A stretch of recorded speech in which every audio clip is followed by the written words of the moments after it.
drops you can't do that. All right. Here we are back for a Week 13 predictions video. We haven't been doing them this season. We're trying to get back on top of that and do them throughout the end of the regular season here in the playoffs. Joined by G's, Twan, and Nelly for this one, so should be a bunch of good opinions for it. We are in Season 9, Week 13 for this one. Take a quick look here at the top 25. LSU, only undefeated team, back to number 1. South Carolina, Penn State, Kansas, and Tennessee are your top 5. Followed by Oklahoma, Georgia Tech, Florida, Alabama, and Mississippi State, rounding out your top 10. Looks like we've got users all the way down to our top 14. And then we have G's down there at 18, and E-Fly, for some reason, at 24 this rank. We take a quick look at the the college football playoff bracket. All right, let me see here. So this is what they have, at least as far as right now. We got LSU, South Carolina, Penn State, and Kansas with your byes. Tennessee, Oklahoma, Georgia Tech, Florida, Alabama, Mississippi State, and Michigan, as well as the CPU team rounding out your other teams in the playoff race. What the fuck kind of notification is that? So we'll go ahead and start off with the Heisman watch here. Nelly's going to take care of that whenever you're ready. Yeah, so starting off, we got wide receiver Sterling Sharp Jr. coming out of South Carolina. Last week, he didn't touch the ball very much, 3 times, but he got 2 touchdowns. Then next, we got halfback Adrian Ferreira, senior out of LSU. Then Greg Zimmer, also senior out of LSU. Cheater. Sorry. Quarterback Quentin Tabor coming out of Kentucky, junior. And then halfback Dylan Sieg, Kansas. It ain't the Heisman race if Ryan doesn't have a running back in it. It's just the way it works. Moving on to our players of the week, we'll do defense and then offense for each one of these, starting off with the National Defense Player of the Week. First off, we got National Defensive Player of the Week is now on none other than Ashton Carney from Alabama. 7 tackles, 3 sacks. Was going crazy. It was never in doubt. Yeah, don't let that score fool you. That was a close game going to the fourth. Never in doubt. Never in doubt. Yeah, what was the score at the end of the third quarter, Twan? 24-21? Yeah. I think he was one at a time, but but hey, you just had to make him drive the field, and it was over. Yeah, Nick Saban walked down there at the end of the third quarter and got him right. Yeah, shit out of Twan for his play. Dad, do you have another charger for my Yeah, I got one. Yeah, baby. The offensive player of the week for the National Offensive Player of the Week is Vernon Babineau. I'm guessing that's his name, Babineau. That's how you say it. 8 catches, 137 yards, 4 touchdowns, and 4 carries for 5 yards. And that's a computer game. Yeah, they're cooking. ACC? Twan. All right. ACC Offensive Player of the Week is Josh Regberg. 21 carries, 120 yards, 2 rushing touchdowns, 3 receptions, 47 yards. And that guy is a beast. I'll play against him. Man, then we got Shea Bomer, South Carolina in the ACC. 7 tackles, 4 interceptions. That man was everywhere on the field. Everywhere. Yeah, I don't want to rag on Stop Me, but he's thrown 57 interceptions this year. So anybody going into a game with him should have a guy pick up some picks. Moving on to the Big 12, got a Kansas sweep here. Oh, fuck. Golly, man, the Big 12, man, defensive, man. Man, who was that trash user he beat? That's crazy. Golly, man. Don't even talk about my 83 overall. You got Denzel Wicks. Just 11 tackles. That's it. Just only 11. It's probably a bunch of 11. TFL. It's probably a bunch of TFLs. Those don't show up in this for some reason. It was. Offensive guy Eric Brunson, 5 catches, 239 yards, almost a 50-yard average catch, Jeez. and He was 3 really touchdowns. just bombing that bitch. Just tall, man. Don't got no height on my team. Nelly says he's got a team full of chapos out there trying to play defense in the secondary. It's not going to work. Dang it. All Dang it. right, Big Ten. Big Ten, man. We got none other than Taylor Prince. Man, hard fought win, man. 21-3 victory over Maryland. 7 tackles, 2 sacks. On offense, you got Chester Turbin, 8 for 35, 235 yards, and 2 touchdown passes. He also ran 16 times for 37 yards and 2 rushing touchdowns. The 4 touchdowns is nice, but a 50% completion percentage and 2.5 yards a carry. Do better, Big Ten. Do better. And then finally, the SEC. Carney was the aforementioned defensive player, so I want to repeat that one. Jeez. And for offense, the SEC, Large Cummings, 21 out of 24, 383 yards passing, and 7 touchdowns. Damn. 7 touchdowns on only 21 completions. That's pretty good. Sheesh. And a He had a good dominating win. Just Over 33% of his passes were touchdowns. Or of his completions were touchdowns. Yeah, it was a good game. All right, let's see here. So I'm going to take a brief look at these conference ratings before we get into the predictions, so everybody has a good idea. There's 2 weeks left in the season, although there's a couple people with only 1 game left. So starting with the ACC here, it should, as long as nothing crazy happens, it should be South Carolina versus Georgia Tech is what we're looking for this ACC title game. But it looks like we've got bowl games for Virginia Tech, Florida, Georgia Tech, and South Carolina. Rob needs to win one of his last 2, and then both E-Fly and Swish have to win both of their last 2, but both of them have Saban on the schedule. So good luck to either of them at getting to 6-6. We go look at the Big 12 here. This one's interesting because Kansas and USC played this week.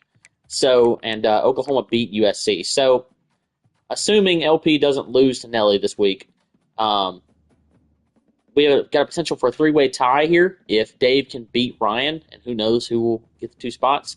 If Ryan takes care of business at home to Dave, then we'll get a Ryan versus LP matchup. As far as bowl games go, it's going to be those top 3 plus more down here at 6 and 5 going to a bowl game. In the Big Ten, we got what's 99% likely the matchup: Penn State versus Oregon for the 5th year in a row, where the fuck it is, for your Big Ten title game.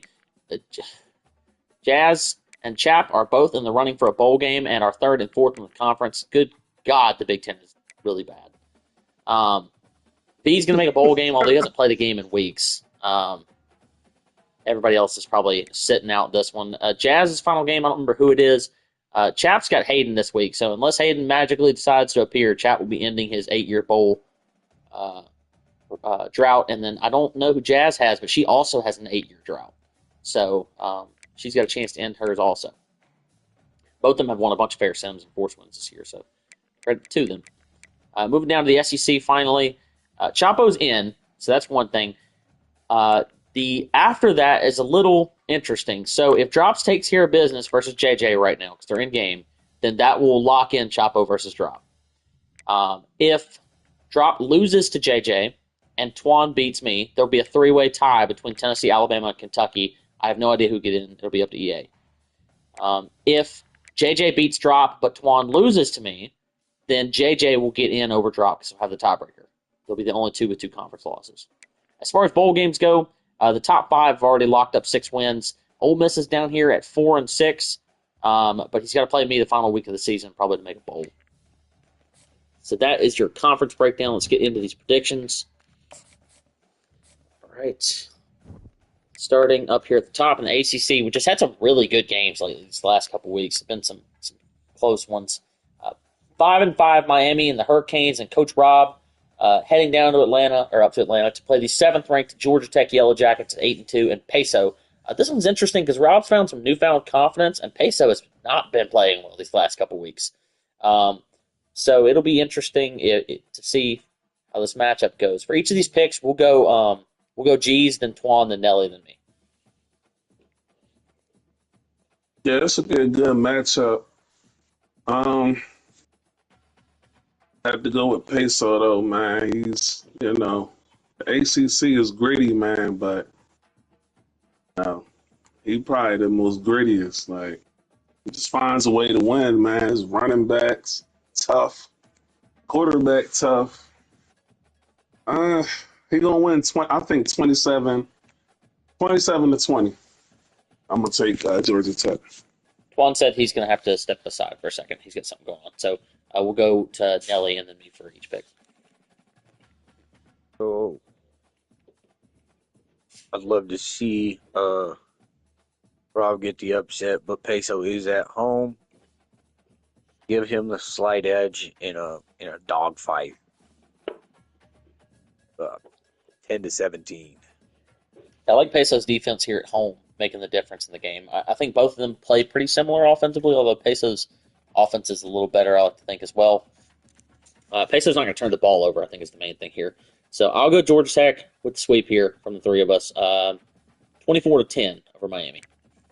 Next, we have probably the biggest matchup in the conference this week. It is a ranked matchup. 8th-ranked Florida at 9-2 is going into Blacksburg to play the 18th-ranked Virginia Tech Hokies at 7-4. This is Gabe versus G's. I think there's a chance Gabe gets in if he loses. There's a chance G's can get in if he wins. Because he's got some CPUs ahead of him and some people like Dave and V who are going to lose their final game. So this is a massive game. Yeah, man. The victory. I'm gonna predict myself to win, man. I've got to believe in myself. I'm gonna pick myself to win. I have a new package out here for Gabe. See if it works or not. I think I'm at home. I've lost my last 2 games. I feel like I could have won them, but I just didn't make the plays. They made the plays, and I didn't make the plays. The key to victory is for me to make the plays that I need. I think I'm going to win 34-31. Nice, very nice. I like your confidence, G's. I'm going to take you at home for the upset, Real big game here. You're right on the verge of a top 12.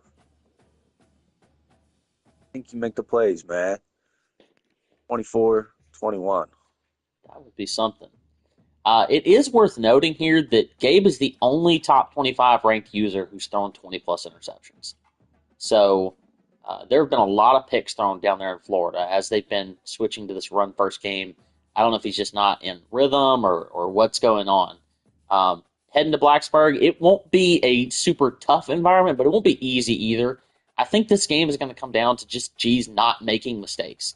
If G's has one of his classic 4 or 5 picks games, he's going to lose by 35. If he can not turn the ball over at all and force a couple turnovers from Gabe, this one could be close in the fourth quarter. I think Gabe will have to take you seriously. If he walks in here just bullshitting around like he's going to throw the ball every down or something like that, he could find himself losing. But I'll say Florida wins it comfortably. Not a blowout, but comfortably. I'll go 35-24. Florida beats Virginia Tech. Moving on, we have 24th ranked Clemson Tigers at 4-6. That is E-Fly traveling to Chapel Hill to play the 3-8 North Carolina Tar Heels, which is what's his name? Henry. So Henry's yet to win a conference game in 2 seasons. Looking to get his first one here. It's gonna be his last conference game of this season. E-Fly has to win this week to give himself a chance to go bowling the final week versus Savon. Yeah, Man, yeah, North Carolina's kind of disappointed me, man. I thought they'd win definitely some games in the conference, make the conference a little tougher, but I don't know. I think E5 on a little mission. I think he'll win on the road. It'll be close, though. I think it'll win 27-24.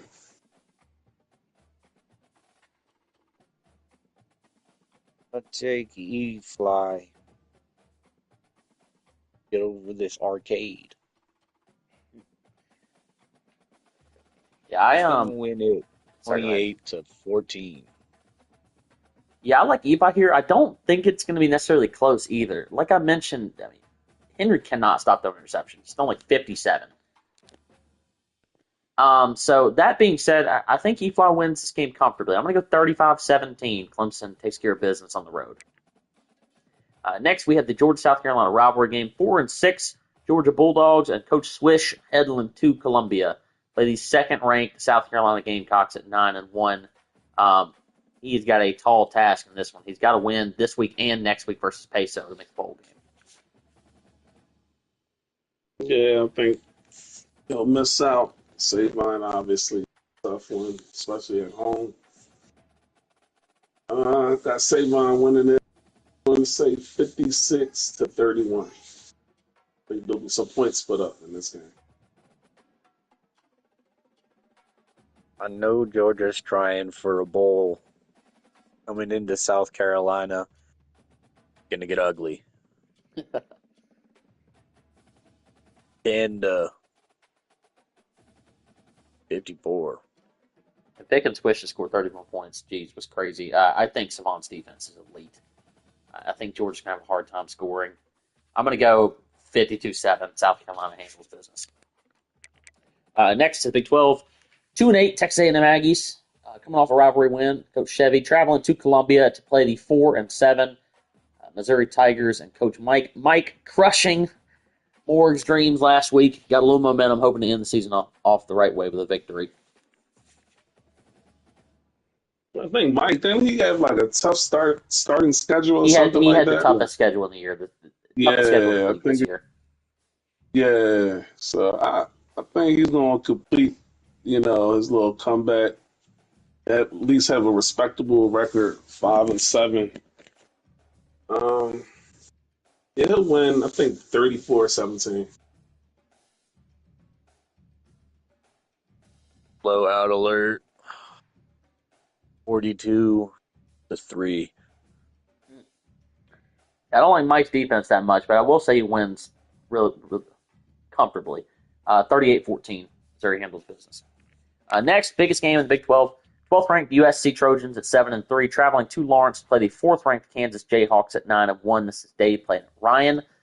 This game is obviously huge for both these two as far as making the Big 12 title, but Dave has got to win either this week or next week versus Chaco to give himself a chance to make the playoffs. He may need to win both.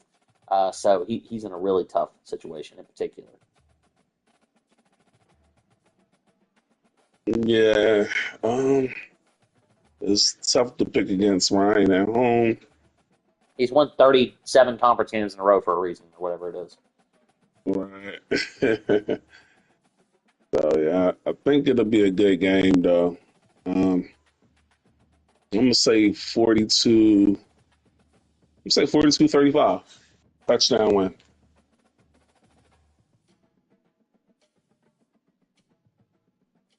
I don't know, man. Dave may be 7-3, but he plays Ryan like he played me. It's trouble. I'll give him a close one, though. He's going to play it 28-21.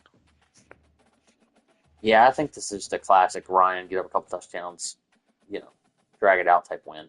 I'll go 45-24. Kansas beats USC. Next, Kansas State Wildcats at 1-9, and Coach Nelly heading to Norman to play the 6th-ranked Oklahoma Sooners at 7-3 and LP. If Nelly can pull off the upset, LP's hopes of the Big 12 title and the playoffs are absolutely gone. So I know that we're going to pull, all of us going to pick Nelly for the sweep here, right? Every man and woman a wildcat. Yeah, I don't know. No, tough when you on the road. He needs this win, man. I think I'm gonna go LP 28-10.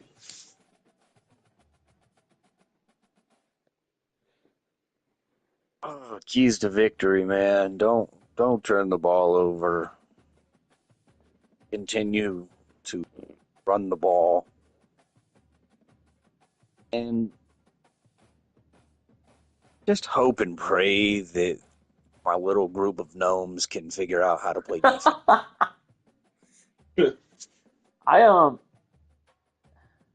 Oh, you picking yourself to win, or are you picking LP? I'm winning. I actually don't think it's super crazy. This game is close early. LP's defense has been really bad, especially at stopping the run. We know that Nelly is going to run the ball 40 fucking times. So it'll just be about the turnovers. If Nelly doesn't turn the ball over, this one could be close in the second half. If he does, it's going to be ugly real fast. I'll say Oklahoma gradually pulls away in this one, wins it 38-21. Next, last conference, best conference, the SEC. Got the ninth-ranked Alabama Crimson Tide at 8-3, which is Twan, traveling to start Vegas to play the 10th-ranked Mississippi State Bulldogs at 6-4, which is myself. This is the Battle for Highway 82. The name of the rivalry here. It should be a good game. I have yet to beat Twan. We've had some close ones. Being at home certainly going to give us a better chance. It's a Thursday night game, apparently.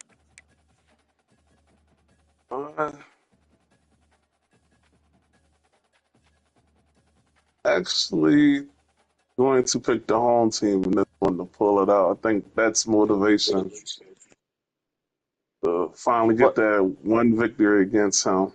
You know, it's going to be an interesting situation with the playoffs. Hell nah, man. Built to ass, damn it. Built to fucking ass. The loser of this game. I got Mississippi Jesus State Christ. 31-27. The loser of this game is probably not going to make the playoffs. If in Twan's case, because he doesn't have a game next week, I'd almost guarantee he won't make the playoffs. So, and Twan's needs this one also to have a chance for the Damn, drop puts SEC out the title. ass. Yeah, that's, man. Twan's watching any SEC championship hopes leave with that one as well. Nelly, what's your pick? Oh, man. Close one. You know what? I'm going to take the home team. Sorry, Twan. 28-24. I gotta make you a believer too, damn it. Twan, give me your pick. Twan. What's the keys to victory, Twan? Tell me why the Crimson Tide are going to win. Running the ball, you're gonna get stops. Gonna force turnovers, or you're gonna get stops. What's the final score going to be? How many points is Alabama going to win by? Shit, you know the usual, 14 plus. 14 plus. All right, bombs Ball away. touchdown. Yeah, yeah. I'm gonna go State here. Obviously, I'm gonna pick myself. I think we're at home. We're due for a win versus Twan, and Twan hasn't necessarily been playing super great the last couple weeks. If we can force a couple turnovers, obviously, like he wants to run the ball, so we want to stop the run. And then for us, we just got to be balanced offensively and not turn the ball over. We've done a really good job of that all year. I'm averaging only one turnover per game right now. That's pretty good. Hopefully we'll keep at that pace. Give me Mississippi State to win it 28-24. Next, number one ranked LSU at 10-0 and Chapo traveling to Louisville to play the 1-9 Louisville Cardinals and Delvin. I'm guessing we're all taking Chapo and we're all taking Chapo by 50 plus. Yes? Yeah, I'll probably go 80-3. All right. Yep. 70 plus. I scored 84 on Delvin last week, so God help him. Moving on. Vanderbilt 2-8 and Freeway traveling to Oxford to play the 4-6 Ole Miss Rebels. And Eric needs this one to give himself a chance to make a bowl game in the final week. Freeway played Twan really well last week, so maybe some momentum to build off up there. Yeah, man. I'm gonna go with the home team here, man. Freeway throws too many picks, man, for me. It's not gonna be good for him on the road. I'm going to say 35 to 20. Ole Miss. Give me Ole Miss. I mean, I don't think it's going to be pretty. 35-7. Twan, I know you're going to respect Freeway after last week. Hell no, ain't no fucking way. Built ass. I think Eric handles business here. I think he's a better user than his record shows. He plays in a really tough conference, too, and he had to kind of rebuild that team. Freeway played Twan close last week, but I think that was more to Twan's mistakes and not Freeway's capitalization. No offense meant there, but I'll take Eric to win this one pretty comfortably at home. I'll say 31-14, 38-21. Ole Miss beats Vanderbilt. And finally, this last game, which is underway, we'll give our predictions on it since it is somewhat close still, I guess. But it is all Tennessee, 31-14, heading here into the fourth quarter. 31-21. Damn, I was gonna pick Tennessee too at home. Holy shit! Yeah, every time JJ scores, Drop scores almost immediately. So it's, I mean, there's just no defense being played in this game whatsoever. We'll give our picks on it. So, G's, what you think? You got Tennessee with the ball up 10 heading into the fourth. Yeah, I was going to pick Tennessee at home. So I'm going with Tennessee. Say the score would be 45-35. One. They each score another touchdown, 38-28. Yeah, no, Twan's rooting for JJ to win this one. I would probably actually prefer myself drop win, just because that way if I lose to Twan, I'll stay ahead of JJ, and maybe I can sneak in as that last spot if I get a miracle or something. I think drop will win. I mean, he's up 10 with the ball heading in the fourth. I mean, he shouldn't lose. So I think JJ will make it closer. So I'll say drop wins it 38-35. Tennessee wins it. And that's going to do it for our predictions video. Appreciate everybody who joined in for it and everybody who is going to watch in the future. Make sure you're on top of the rules. We're still suspending people for breaking rules. So go update yourself. Make sure you're where you need to be and you know them. Stream your games are supposed to be streamed. The games of the week are supposed to be streamed every week. If you can't stream because you're plugged into McDonald's or something like that, ask your opponent to stream. If neither of you can, then we'll be accommodating to it. And everybody have a good day. Night.